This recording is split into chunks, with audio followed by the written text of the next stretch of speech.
Bonjour à toutes, bonjour à tous. Chers consoeurs, chers confrères, mesdames et messieurs, nous avons choisi de maintenir ces 2 journées consacrées à l'international. Vous savez, malgré ces événements qui viennent d'endeuiller la France, même si je l'avoue, la question s'est posée pour des raisons d'abord de conscience, d'éthique, mais aussi de sécurité et de logistique. Comme celles et ceux qui entreprennent, imaginent, créent, exportent, innovent, vendent, servent, comment les entreprises et les entrepreneurs doivent-ils réagir face aux attentats abjects dont la France a été victime? C'est la question qu'on s'est posée. Les entrepreneurs ont un moteur, l'envie d'avancer. Les entrepreneurs ont un carburant, ça s'appelle la confiance. La leur, bien sûr, mais celle aussi de leurs clients, de leurs partenaires, de leurs fournisseurs. Confiance en quoi? En leurs produits, bien sûr.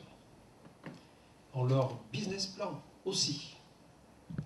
En leur personnel, forcément. Mais plus simplement, confiance en la démocratie, ses valeurs, la liberté d'expression, celle d'entreprendre, d'aller là où d'autres ne sont pas allés. Car la France est en guerre contre ceux qui remettent en cause nos libertés. Les entrepreneurs, comme les autres, doivent monter au créneau. Ils doivent répéter que rien ne fera entrave à la liberté de créer. Ils doivent répéter que la meilleure réponse à l'insulte, à la haine, à la mort, c'est la résistance. Et la résistance d'un peuple libre, c'est la confiance en ses valeurs, la liberté, l'égalité, la fraternité, et tous d'ajouter la laïcité. Quand la liberté est menacée, il faut plus que jamais la revendiquer et démontrer aux fous qui la menacent que rien ne nous détournera de son chemin. Les chefs d'entreprise, les commerçants, les professionnels indépendants le disent avec responsabilité. Ils continueront de produire, aidez-les à le faire. Ils continueront de produire, aidez-les à le faire. Ils continueront de travailler, entrer dans leur boutique. Ils voudront toujours vous apporter la joie, asseyez-vous à leur terrasse. Ils produiront toujours des spectacles, répondez à leur invitation. Alors ces journées à Nice hier, à Marseille aujourd'hui, nous amènent à nous tourner à la fois vers l'avenir de notre région, l'avenir de notre économie, de nos entreprises, mais également vers l'extérieur, l'autre, celui avec qui depuis les temps les plus anciens, nous avons commercé, échangé et créé des richesses technologiques, économiques et culturelles. La pire réaction en ces temps graves de crise profonde serait de nous replier sur nos frontières dans un mouvement inconscient de fermeture et de protection. Oui, nous résisterons à la barbarie.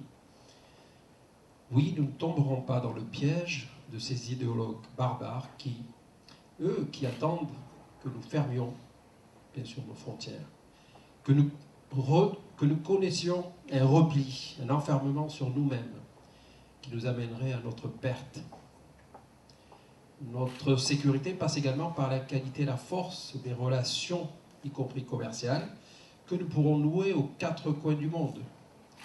Oui, notre économie a la capacité d'innovation de nos entreprises. La mobilisation des acteurs économiques, institutionnels et privés, tous les services et professionnels qui ont vocation à accompagner les entreprises dans leur développement seront un rempart contre la dépression et la fragilisation de notre pays.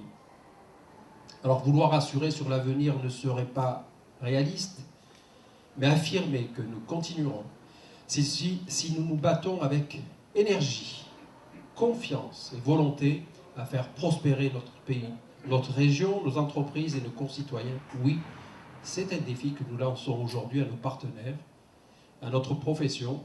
Nous serons forts ensemble. Tournés, bien sûr, vers la Méditerranée.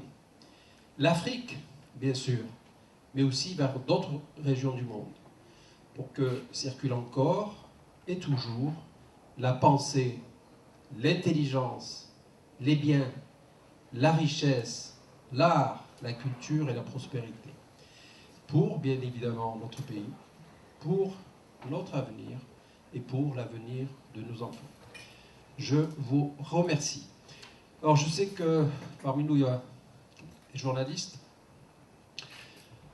qui doivent partir ensuite, probablement rédiger pour les uns des articles et d'autres faire des montages. Donc, si soit vous posez des questions, je reste dans la salle.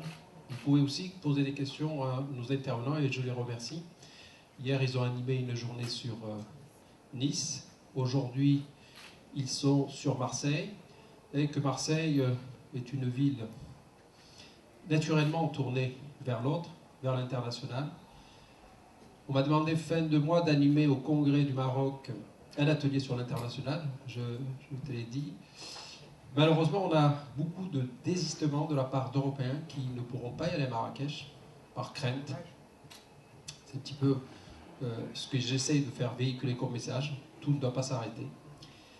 L'international, c'est la relation avec l'autre. En tout cas, je vous remercie d'avoir participé, de participer à ces travaux. Des ateliers, vous verrez, très riches. Très riches. Et l'expert comptable est peut-être la personne qui est mieux à même de détecter, d'accompagner nos chefs d'entreprise. Et par ces temps qui sont durs, on en a vraiment besoin.